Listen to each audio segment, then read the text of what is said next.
smile. I guess I'm just confused. That's all. I mean, if Cash is family to you and he's family to me, then your family. Oh my goodness. Your family. What? No. I mean, it's not like that. Not really. Parker's smile fell slightly. I think you and I may need to sit and talk because I am curious as all get out to know what's going on. Come on, come back to the spa and we'll chat. Right now, that was the last thing Savannah wanted to do. I appreciate your time, Parker. Really. But, I should go. I wish you luck with all your interviews, and maybe I'll see you around. The urge to turn and run was strong, and she seriously hoped Parker wasn't the kind of person to chase after her, but, oh, right, she was. Letting out a long breath, Savannah took one look at Parker's face and knew she needed to just be honest with her. There is no way I want to go back inside and upset your mother more than I already have. Cash was very emphatic about not approaching his family until he was ready. Yeah, okay, I get that. But you didn't know you were approaching his family, Parker reasoned. It was really just a coincidence. No, believe me, I get that too, but this is incredibly awkward. I'm not comfortable talking to strangers about things that I know Cash doesn't want me to speak about. Her shoulders sagged. I'm sorry. I really wish you'd reconsider. If you want, I can totally make my mom leave. I'll call my dad or my brother to come and get her and... Holding up a hand to stop her, Savannah told her, please don't. That's just going to draw even more attention to this situation.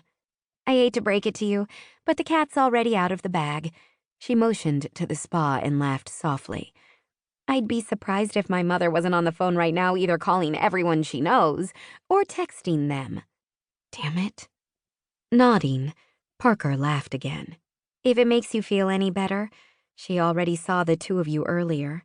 She was telling me about it not long before you showed up. So, basically, even if you hadn't come in for an interview, the gossip was going to start to fly.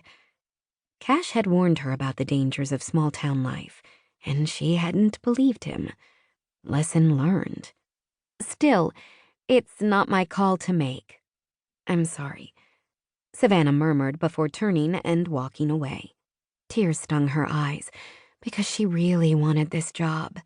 Needed it, really.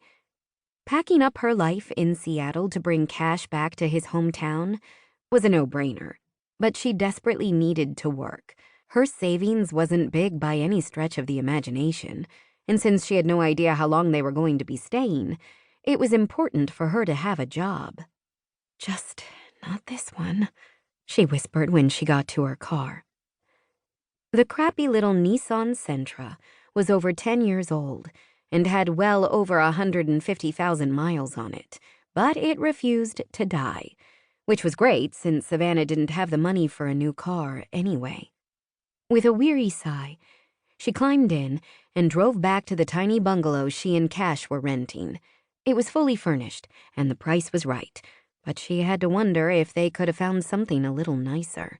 With the way his health was declining, she hated the thought of him living out the rest of his days in such a dingy environment. It was something they'd argued about during their 3,000-mile trek across the country. His logic was that he didn't have the money to spend on anything overly luxurious, and he didn't need anything fancy.